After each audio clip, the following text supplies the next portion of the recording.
আসসালামু আলাইকুম। দেখুন কি পরিমাণ কুয়াশা। এখন সকাল 7:30টার উপরে বাজে গেছে। সময় অনেক হয়ে গেছে, কিন্তু কুয়াশার জন্য কিছুই দেখা যায় না। সামনে 1-2 হাতও দেখা যাচ্ছে না।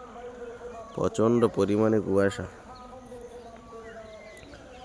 এটা আমাদের কুমিল্লাতে আজকে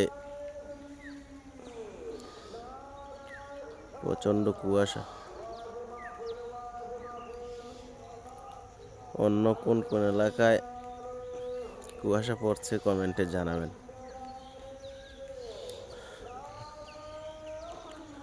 আসসালামু আলাইকুম।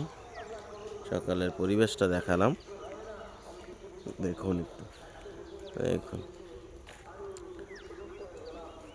সামনে 5-7 হাত দেখা যাচ্ছে না, অনেক। আসসালামু আলাইকুম।